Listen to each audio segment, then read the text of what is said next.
So as the climate warms, a tremendous amount of energy has been absorbed by the oceans. That is manifesting itself in several ways. One is the acidification of the oceans. So as carbon dioxide is absorbed into the water becomes more acidic. That's very bad for certain forms of life in the ocean that are critical to things like life everywhere else. We are also observing the continuing increase in sea levels. Now, living here in the mountains of North Carolina, you are perhaps not too concerned about a change in sea level of 3 or 4 meters. If you live on a Pacific island where the average elevation is only a couple of meters, it is a somewhat more urgent issue. If you live in Manhattan, where subway entrances are only a couple of meters above current sea level, it's a somewhat more urgent issue. If you live in New Orleans, it's already below sea level, it's a more urgent issue. But sea level rise is a phenomenon. It will obviously hit the coastal areas. That is tragic for those who live in the coastal areas. And as an economist, I cannot begin to conceive how one calculates economic loss that is potentially there from a sea level rise wiping out the development that we have in place. Let us limit ourselves just to the east coast of this country, from Miami to Boston.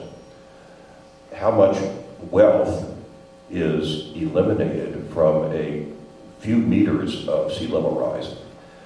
Sea level rise is happening. It will continue to happen. The debate is over the rate at which it happens. If the rate is low enough, then it is feasible, although by no means cheap, to build in adaptations to move people away, do things like that. One of the huge concerns among the scientists, one of the great undecideds, as I understand the science, is what is the best estimate of the rate at which the sea level rise will take place. So is New Orleans hopelessly flooded this century or next century? How quickly does Manhattan have to worry about protecting subway entrances from the Hudson River? Let me give others a chance. Sure, I've always got something to add. Another factor with all of these things that I agree completely with what Jim said about what we have to look forward to with climate change. Another thing to keep in mind is that it's virtually irrefutable at this point that this is anthropogenic. We're doing it. It's our responsibility. We've set this thing in motion, and we're the ones that are going to have to do something to fix it. Probably 20% of our carbon carbon equivalent that's being introduced into the atmosphere comes from things like deforestation and agricultural practices. A good 30% comes from transportation, which is primarily oil, and another big chunk comes from industry and generating electricity, which comes from coal. So a big piece that we have control over is the way we use fossil fuels. And we need to take responsibility for this. As Christians and as world citizens, this is something that we need to address.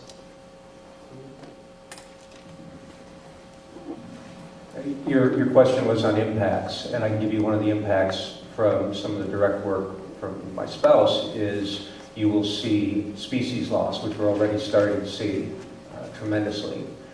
You will also see illness as the climate changes and areas that used to be, say, malarial, you would think of in the equatorial zones are going to start to spread, and you're going to start to see more illnesses that are becoming more widespread, things that we don't have any type of medical cures or any type of immunizations for. And so from a public health perspective, we're going to see issues. When we talk about cleanliness, as you've got a lot of low-lying areas, you're going to see more issues like we see in India currently. So you're going to see third world illnesses moving into second and first world.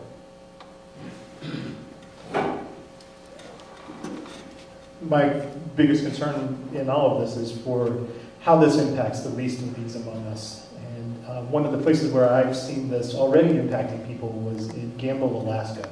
I spent some time there last summer with one of our Presbyterian congregations that was started by Sheldon Jackson back in the late 1800s, and there's a congregation of Yupik Eskimos who are all Presbyterians. I don't know if you knew we had Presbyterian Eskimos, but there are a bunch of them out in Alaska.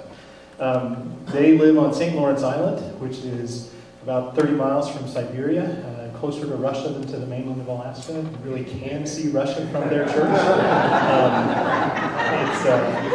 It's a neat place. It's also already struggling with the impacts of climate change because they rely on a thick layer of ice forming around their island in order to do their hunting. They are a subsistence culture. They live on how many whales and seals and sea lions and polar bears they can hunt, and the lack of ice in immediate proximity to their island has made it almost impossible for them to get the food that they need. And they are really struggling with how to replace the food for their population. They live in the permafrost, and it is supposed to be always kind of rocky and icy there. One of the elders of the church said it used to be so nice it would be 30 below, and it doesn't get that cold anymore. I'm a Florida boy. 30 below does not sound nice to me, but it's really important to them. So it's already having an impact, and that's why this is an urgent issue for us.